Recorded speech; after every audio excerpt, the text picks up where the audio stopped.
Good evening and welcome. My name is Ramona Crapart. I am part of the ZFA team and run an Israel advocacy account called Did You Know? Before I start, I'd like to begin by acknowledging the traditional owners of the land on which I speak, the Wurundjeri people of the Kulin Nation, and pay my respects to their elders, past, present, and emerging. Knowing that this conversation is being watched in every Australian state, I would also like to acknowledge the traditional owners of all the lands on which people are watching this. The Zionist Federation of Australia is the federal roof body of all Zionist organizations and activity in Australia. It aims to create a thriving and strong Australian Jewish community with an unshakable bond to Israel.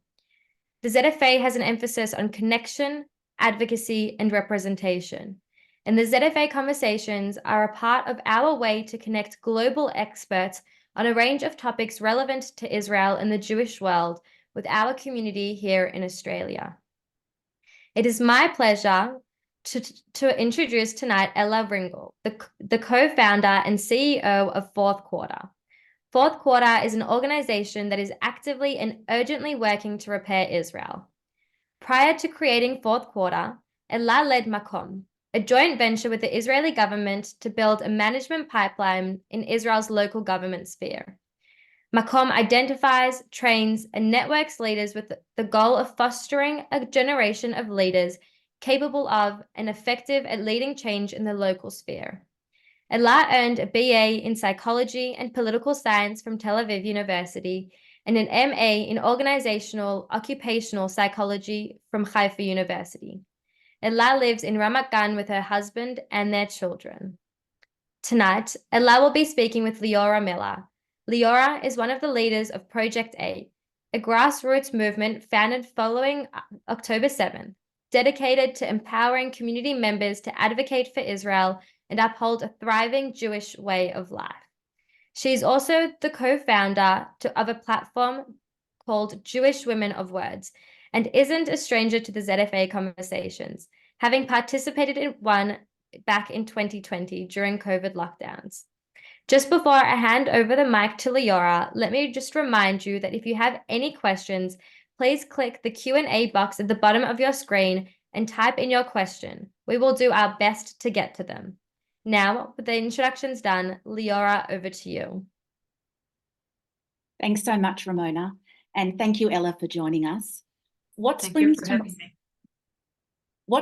to mind for me in the name the Fourth Quarter is the importance of that quarter. You've laid the groundwork in the other three quarters, but it could all go up in smoke in the fourth. Tell me more about the name's meaning and its relevance to the state of Israel. Okay, it's a great question because I have to say that most of the people, when they hear the name Fourth Quarter, they ask us, why did you choose such a name? It's so hard to understand it. You sound like an accounting firm. So why? And I think that we tried to emphasize the meaning of this period of time for the state of Israel. 1 year ago, we celebrated the 75th birthday of Israel, Independence Day. And we entered the fourth quarter of the first century of Israel. And we've learned a little bit about what does it mean, fourth quarter. And first of all, we saw that in the past, when we had Jewish sovereignty in the two times before, we lost the sovereignty in the fourth quarter, in the days of King Shlomo and of the Hasmonites. And there is a process that happens every time you enter the fourth quarter. And this is something that was understanding. Because when you start and you build a state, you do it because you're struggling, there is some kind of threat and you need to build something together. And then you reach a period of abundance. And when you're there, you feel good, you feel like maybe there is no more threats. You don't think that your enemies become your friends, but you don't think that your existence is something that can go away. And when you live in a period of time of abundance, then you forget or you not forget, you're starting to focus on yourself. What do I want? What are my values? And I want to fight and to see that the country will be exactly like me. And this is a process that happens to Israel because we came to a period of abundance and we started to fight between groups about our values and the things that we believe in. But then after the abundance comes a period of time of rift. We start to fight with one another. And then the third phase is collapse. And then enemies from the outside, this is what happened at the first two times, comes and finish the work for us. So the fourth quarter is a period of time that you understand that something changing and there is a danger for the cohesiveness of the society. And you have to understand that you have to deal with it. You have to understand that it's coming. By the way, not just for Jewish sovereignty. The civil war in the United States happened in the fourth quarter.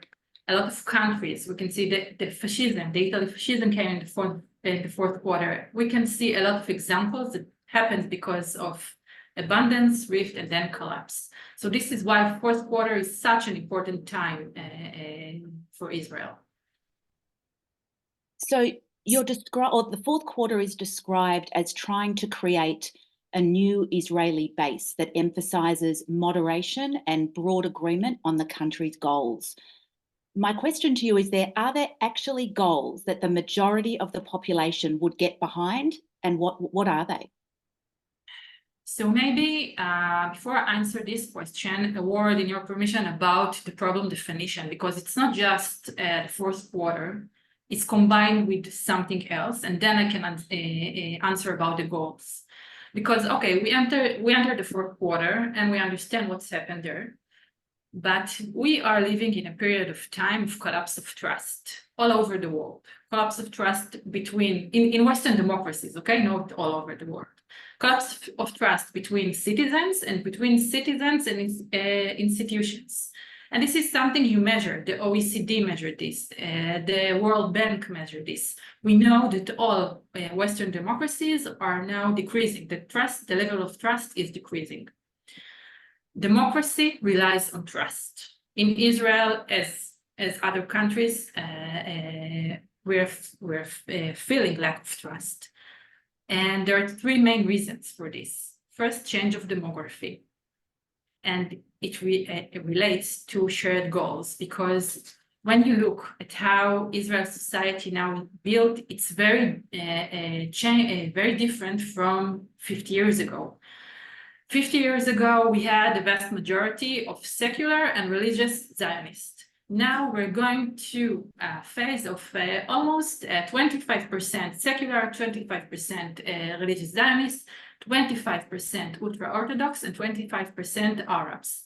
Those are societies that, first of all, learn in different school systems, okay? We now read a research that said that only 5% of what we learn in all four systems is mutual. Just try to imagine how you can build a country like this. The technology revolution that now, we're all in echo chambers. We hear just our ideas. All of this is collapse of trust. So when you enter the fourth quarter and there is collapse of trust, then what you see is that the big Israeli base of moderate people is collapsing. And this is what holds democracy. And then they're going through a process that they are being emotional polarized. What does it mean? It doesn't mean that we are not necessarily ideological polarized. I mean, there are surveys that are saying that in Israel, we are actually agree on most of the issues, but we are very emotional polarized. It means that I attribute to you qualities that are saying that are based on what are your perspective and ideological beliefs. So if you are a supporter of two-state solution, I say that you are you're not Zionist and you're not Jewish. And if I am saying that I want a judicial reform, I'm saying that you are fascist. And okay, and there is this emotional polarization is making the moderate people. I will use a very hard word, but I believe that this is something that we have to understand. They're starting to hate one another. And if you hate one another in the numbers of the society that is changing, that we're really different, then your question about mutual goals is becoming crucial, because if you come from the outside and you look at it, you say, okay, no, there is no way that I live in Ramat Gan and my neighbor city is Bnei Brak, ultra-Orthodox. What is the connection between me and them? What could be the mutual goals?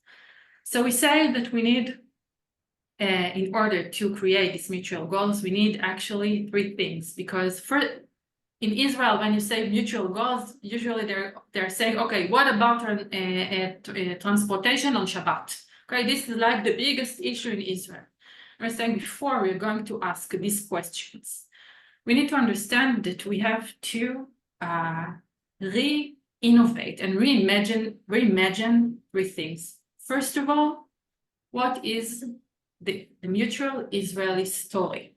And I have to tell you something very interesting about it. You know, David Ben-Gurion in 1948 said something amazing.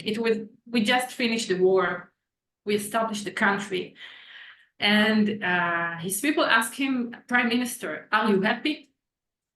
And his shocking answer was no. He said, ask me if I'm happy when Israel will be 75 years old, because then the new generation want to know the Holocaust survivors, want to know the pioneers. They want to understand the mutual shared story that make Israel build. And they are going to have to rebuild and recreate their mutual story. So we need, first of all, to create a story. And it's amazing that David Ben-Gurion said it almost 75 years ago. And if you have this story, then you need a new rules of the game for the democratic system. We're now in a sub-zero game system, and everybody is trying to win. And when it's a win or lose situation, you can't have mutual goals. And just after you have these two things, then you can start to talk about mutual goals. I can tell you that one last thing, that in the fourth quarter, in the past 1 year, we focused on creating the new Israeli story, as David Ben-Gurion said. And we took our activists. We now have over 130,000 activists, very diverse. And we told them, we need to rebuild the story. You're not going to feel 100% comfortable with this story, but you have to feel 70%. This is the new deal in Israel.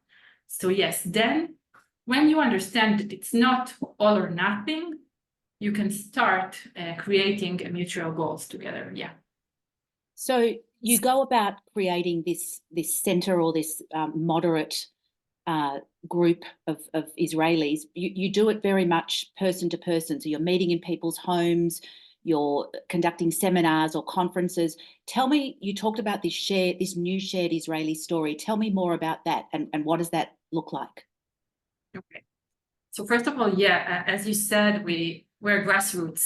So we literally entered every living room of every Israeli family that said, yeah, we want to host you and invite friends. We've done over 2,000 followers and over 50 seminars. We saw over 250,000 people eye to eye. And this is amazing in times that you see everything in the network. No, we tell them you have to come and listen.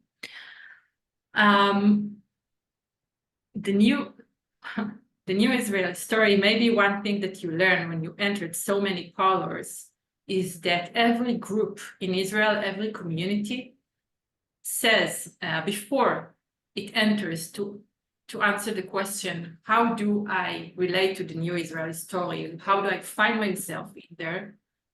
Every community says that it feels like their identity is in danger.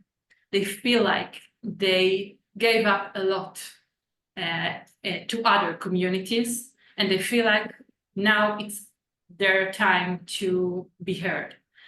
And if it was just one community, then you said, okay, then we have to create some kind of new justice and maybe raise their voice. But no, it's like every different community in Israel. And this is a very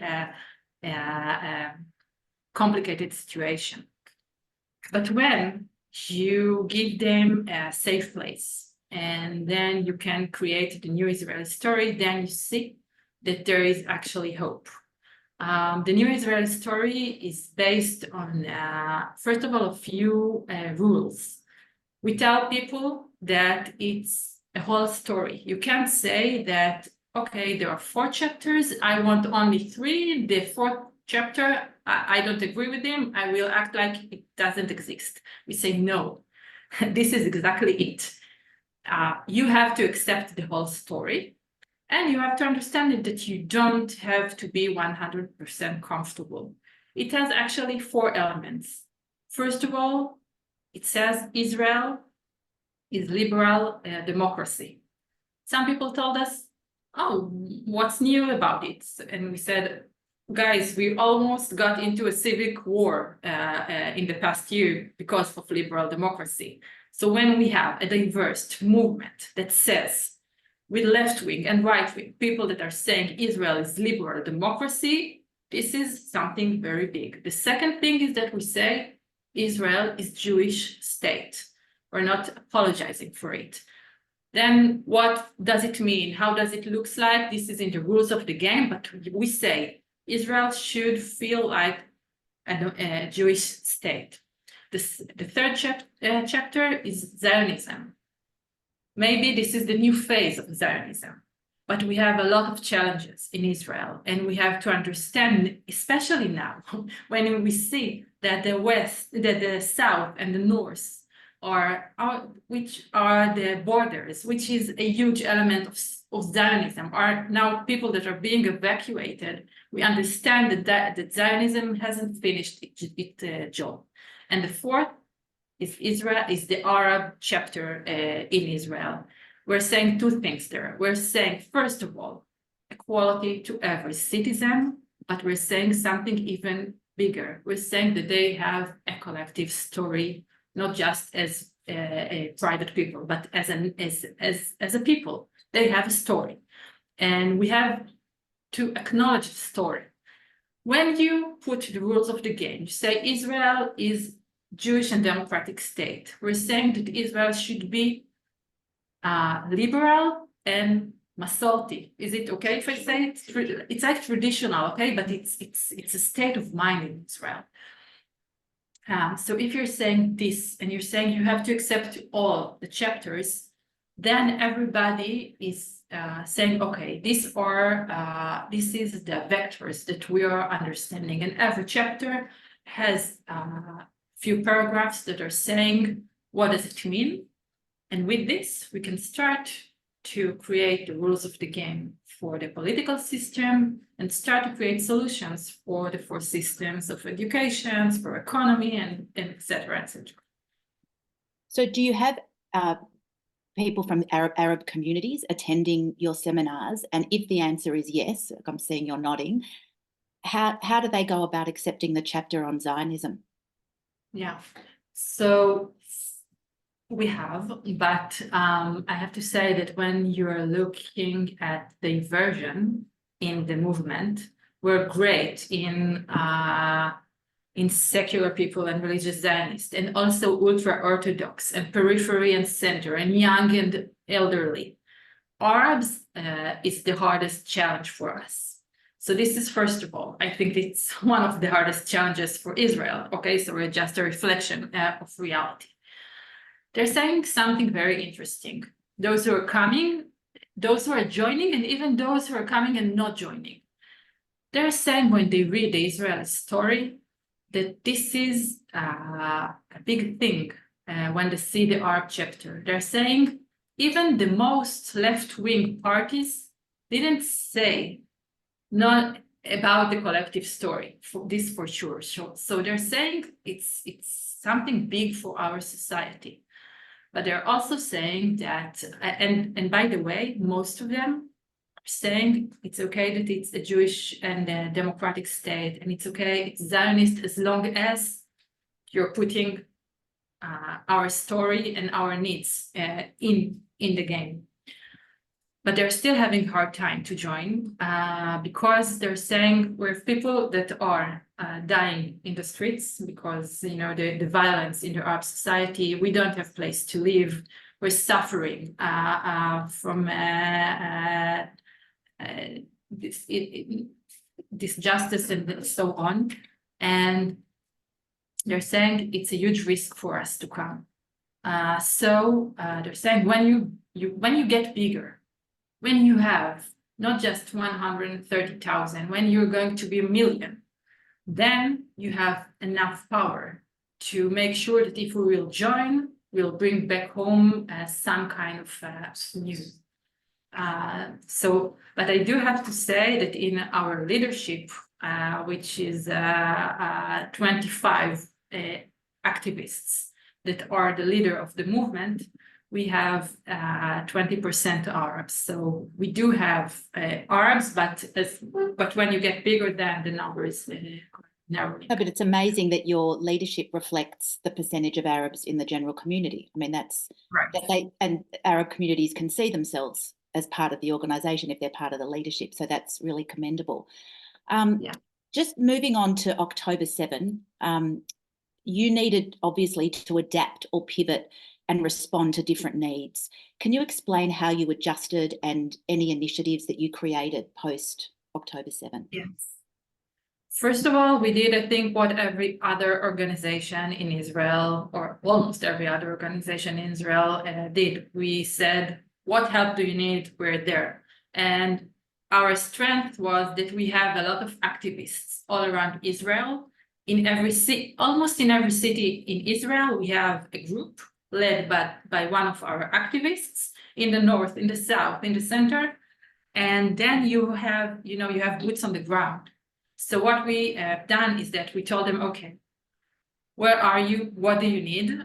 We open a situation room inside our offices, and we told our leaders of the groups, just tell us what you need. So I can give you a few examples that are amazing, I think, because our activists in the south said, you know, one of the things that we know now, it was just three days, even 2 days after October 7th, they said, we know now what you need in the shelter in order to survive 24 hours. We didn't know it. We can make a list and you can create boxes and send them to the north. So this is one project that we've done. We took the list, we created a lot of boxes, and then we sent them to the north. We went to the north, and one of the mayors told us, we need to evacuate people. The government doesn't understand now what to do. Can you please help us? So we went to a few hotels, we created places, and we said, we can give you 3 or 4 days. But we took our activists from the north, and we told them, okay, when the people are coming to the hotels, you're staying there with them. You play with the children, you help the elderly to find their place. So this is the first thing that we did. But there is a second thing that we've done. You know, when we established the movement 2.5 years ago, we saw what's going to happen. We said after abundance, there is a rift and then a collapse. We just didn't know how fast it's going to be. This is maybe the only mistake. We didn't thought that on the 75th Independence Day, then everything is going to happen. So we understand that grassroots is something that is growing very slowly, and we don't have the time. Israel is in an historic junction. So the second thing that we've done is that we said, okay, we don't have time to first build the story, then the rules of the game, then the content. We said, okay, no, we're doing all at the same time. The second thing is that we said, we need more people to know us. We can't just go to parlors and then, create, no. So we need to go to campaigns and to the media in order for people to know us faster. And this is the second thing that we've done. And the third thing that we've done is that we created much more activities to lower polarization, because we understood what we're seeing now, that polarization didn't go anywhere. I mean, after October 7th, we saw 2 months of everybody working together, but we knew that it's going to change back to where it was. And so we created much more activities for people to work together, diverse people. This is the only condition when you do activities in the first quarter. You have to meet people that are very different from you. So those activities that you're talking about to reduce polarization, give me examples. What do they look like? Can give you several examples. First of all, is in the minute that you have different groups, and you have a group in Bnei Brak and a group in Eli, which is a Itnachalut settlement, and a group in Tel Aviv, then just make them meet together and talk about the judicial reform in an environment that you don't just shout on one another. We give them a pedagogy that helps them talk, just understand how the other side thinks. This is one example. Another example is people sometimes don't understand the connection between the activity and lowering polarization. But when you tell people, let's volunteer in a kitchen, in a house for children at risk, and cook them meal for Friday night dinner. This is another example, but we do it in 3 layers. The first one is everybody have to, first of all, speak to one another and get to know one another. And they have to be diverse. Then they work together. And then at the end, we sit together and we try to think about how Israel could look like if we would work together as a society, and if the government would have these alliances between people who are different. So just trying to reimagine. We stopped imagining. Everybody is trying to imagine something different. Everybody is telling them that they are naives. I'm saying, no, he's not naive. He is the one that has the courage to see different reality and work for it. Yeah. What we're seeing now, though, every Saturday night are these growing protests on the street. There seems to be this complete breakdown of trust between the people on the street and the government. Indeed, polling reveals an immense distrust of government. So are you seeing that the fractures within Israeli society, are they greater than ever? And how do you see the country getting past this?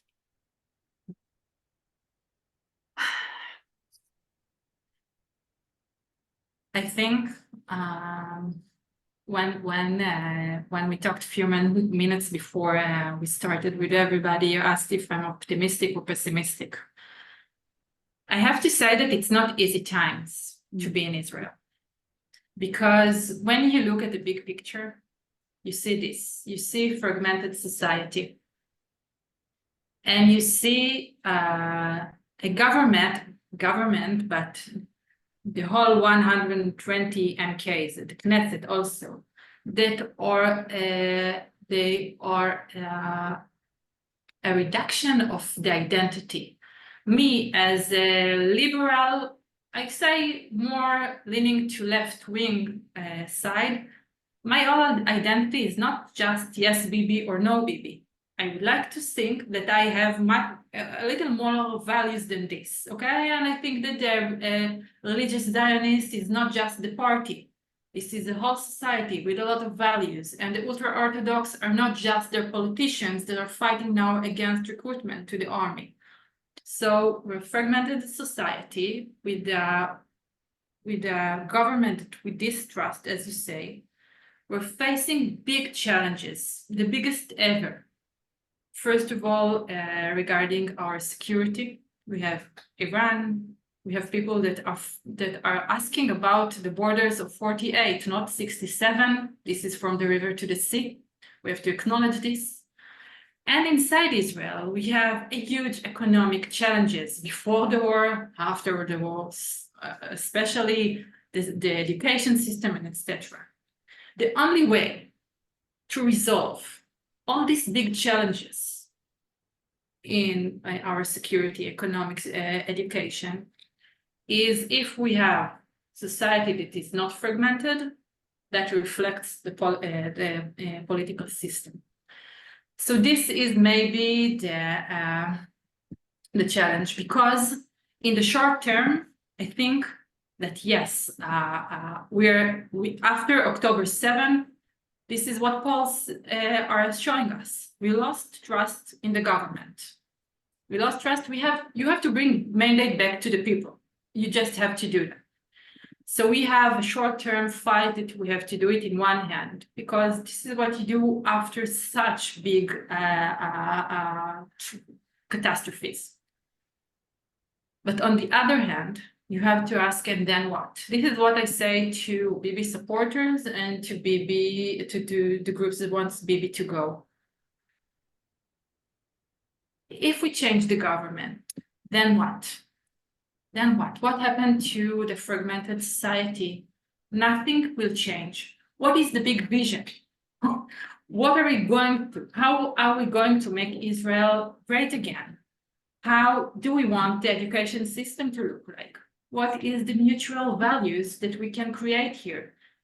Nobody is giving answers to this. So yes, we've lost trust, but it's going to take time to gain trust back at one another before even in the political system.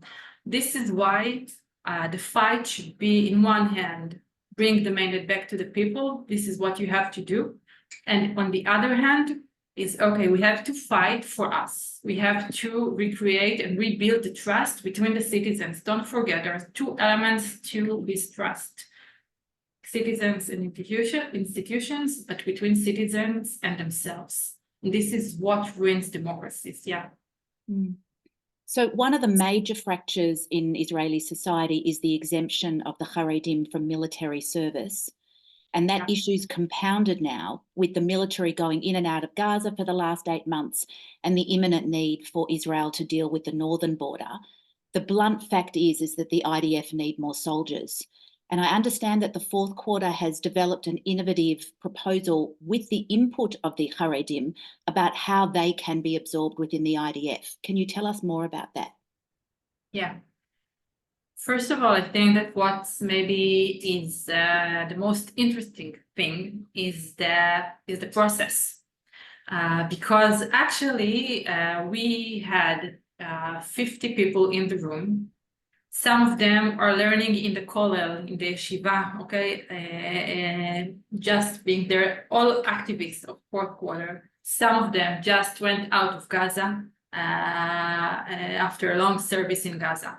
And we told them, you have to sit in the room and we have to create a solution, because we don't see anybody that creates a solution. But we said, you have two rules, because without rules, what would happen is that everybody would continue to shout at one another. So we said, these are the two rules. For the people that are not ultra-Orthodox, you have to understand this. A problem that has been for decades in Israel won't be solved in one day. So everybody who are saying all ultra-Orthodox should join the army tomorrow is lying. It's not going to happen. So this is one. And to the ultra-Orthodox, we said, what that has been until now is not going to remain the same. You have to understand that a change must happen. And if you don't accept these two rules, you can't sit in the room. If you accept these two rules, then we can start and create something together. So we had 5 meetings with very high temperature that create some kind of a roadmap of how you can create and create a solution to the short term for the army needs, and then in the long term, how you can create a change in the ultra-Orthodox and the army. And I think Ella, can I just ask, so who was in the room for this kind of conversation? Not their names, but their were they representatives of the, you know, Haredim, or representatives of government or army? Who was in that room? Maybe you know, this is a great question, because citizens like me, like you, not representative of anybody, but I will tell you what was the replication of it, because we had some, you know, soldiers, high-ranked soldiers, but they're not, you know, they're not in the top of the army. We had people that are living the ultra-Orthodox life. They're all activists of the Rivon. It's a movement of the people. But let me tell you what happened. We finished it, we published it. And then a few weeks ago, we got a phone call from the budget department in Israel, and they asked a meeting with us. And we said, okay, about what? And they said, we want to talk about your proposal that you've made. I said, okay. And we had a meeting with them actually last week. And the whole meeting, they just shouted at us that this is the worst suggestion ever, and it's bad for Israel. And we looked at them and say, okay, maybe, but can we ask you, why do you care? We're still a small movement, 130,000 people. It's a nice number, but it's not very big. Why do you even invest the time in explaining us that this is such a bad idea? So can we go back a step? Can you tell us what the idea was? Yeah, sure. But you have to understand the details. It says like this. First of all, we recruit 30% of the ultra-Orthodox that are not in the yeshivas, that are not learning. Okay, this is the number, and this is also, this is already higher the number from about 8% people that are from every cohort to about 35% when we do this number. This is one thing. The second thing was that the main focus won't be on the ages of 18 to 26. This is not this is not the age that you want to focus on the ultra-Orthodox society, because then they are getting married. They build their homes, and they fear that their identity is not strong enough. Somewhere after the age of 26, when you have a home, when you have children, then they feel more confident to send them to the army. And then there is something that's called in Israel Shlav Bet. Shlav Bet means that they come at the age of 26, and they join the army. But we tell them, then you don't do just the small, the short-term period. You do a long period of tironut, of combat, tironut, basic training. And then when you tell them, okay, we don't need the youngsters, we want people who are more mature, but we expect more from you, then it's something that they can work with. And it's on phases. It's on the first 2 years, we say, okay, first of all, just the 30%. This is the manpower that we need now. And then above 26, it's in 2 years from now, then we can recruit them. The biggest criticism on it was that they say, actually, you can give them an excuse. This is what they said in the budget department. You give them an excuse not to join, because you can't force them, the yeshiva guys. You can force them. You didn't give us a solution there. So they said, then we will lose them, because you're giving a suggestion that are saying, okay, these are the criteria, but we don't have any power to enforce the criteria. Maybe it's true, we had answers for it, but I think that what's most important for us is to start to imagine how a movement of citizens are trying to say to the system, we're part of the game. We're giving you ideas. You can say that their ideas are not good. It's okay. Show us your ideas. What are you planning to do? Listen to the rules that we've set. How are you going to solve it? This is civic engagement. This is how it looks like. You are being part of the game and not just sitting on the sofa watching TV and saying these people are like this and these people are like that. No, I'm part. I make a mistake. I'm maybe not giving the best suggestions, but this is my country. So this is about it. And we're now in 3 weeks. We're doing the same thing in 2 other areas. Regarding the judicial reform, we're now finishing our suggestion, and regarding state and religion, which is a big issue in Israel. And then we will hear, I believe we will hear a lot of criticism and people that are saying this is true or this is not true, but they're going to be part of creating solutions back to Israel. It sounds like you're getting used to having lots of arguments with people. Yeah. Yeah. Well, yeah.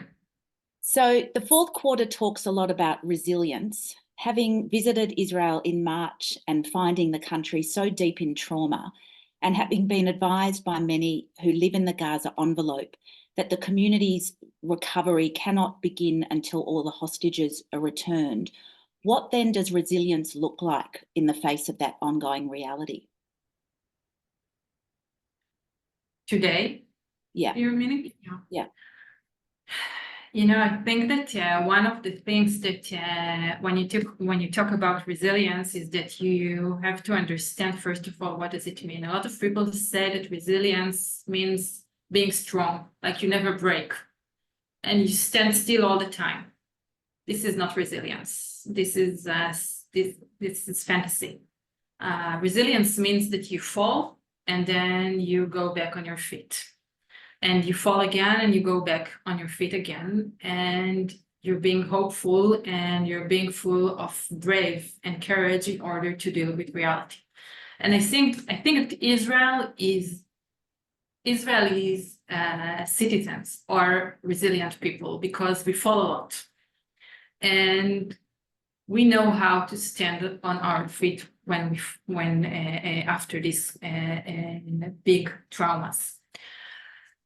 But we are at our best when, I don't know if it's a good thing about us or not, but we are at our best when it's huge traumas. Then we get back on our feet and we say, okay, this is the direction, this is where we are going.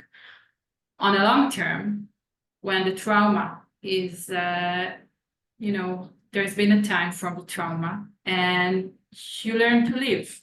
You learn to live with the sirens and you learn to live when you wake up every morning and you hear the news about soldiers in Gaza and it becomes part of your life. Then I think the question of resilience is even more important because this is where Israeli society is not at its best mode. Because then we go back to where we were. We start to fight with one another. I think that resilience today means the following. Resilience today means understanding that every one of us is not the owner of the truth. That none of us knows what is the right solution to the very vicious problems of the hostages, of the situation in the north and the situation in the south. Nobody knows everything and knows what's right. It's a very complex dilemma. And resilient society understand complexity and respect other voices and other reflections and wants to create a good argument because they understand that only if they hear other perspectives, then we can start to move on. If we want raise to the occasion and if we will go back to fight and shout and just tell one another that we are the one that know the whole truth and we are the one that knows what's right, then we will break. Then maybe you are very strong because you're shouting and you know what's right, but you're very fragile. You're resilient when you say, okay, I live in a society with very different people that have different point of views. I want them in the room. I want them in the room when I envision Israel in 25 years from today. I want them in the room when I speak about the hostages. I want them in the room when I speak about the situation in the north and in the south. And then we can create solution. And look, we need a Churchill that will look us in the eyes and say, it's blood, it's sweat, it's going to be hard, but I trust you, the citizens. You can deal with this. Okay, that's an interesting that you bring up Churchill. So my next question is how you transition from individuals reaching broad agreement and how that transition into actual policies or laws. Are we seeing with the fourth quarter the embryonic stages of a new political party? Is that ultimately your objective? No, it's not.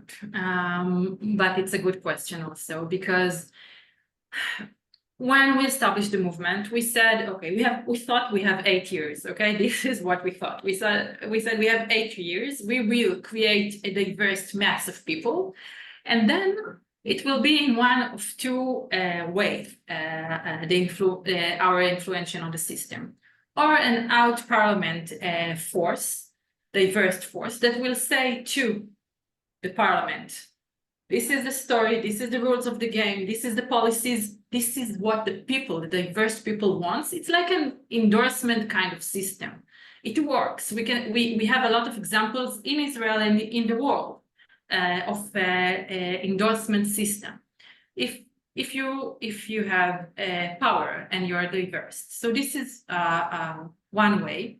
And you know, the story about AIPAC is, I have to say, is an example for this of influence from the outside. And we saw, you know, we just saw a small glimpse to what it can look like with our orthodoxy in the army, where the budget department turned to us, because really why it was shocking. So this is one. The other way of influencing is, as you said, we will always need a grassroots movement, because part of the problem definition is the fragmentation of the society, and we need to continue working on it. But maybe we need a branch, a political branch, a party in the spirit of the fourth quarter. It will never be the fourth quarter because we are an NGO, but maybe we will have to work and create this kind of party. We said that we don't want it now because the system is ill. The political system is ill. We don't need more parties. This is not what we need now. This is why we said we have a long way. And then when we gain power and the citizens, the big Israeli base will reunite, then he will gain enough power to change from the outside or from the inside. I have to say that in the situation today, when we understand the historic junction that we are in, we don't have as much time as we thought we have. We don't have 8 years. So what we are doing for sure is increasing our voice in the media, the traditional and the networks, and we're working on policies, and we're doing much more recruitment to the movement because we need to be bigger and faster. And in a few months, I think that we will decide if it's better from the outside, or we have to be very active and call for a party in the spirit of the Rivon.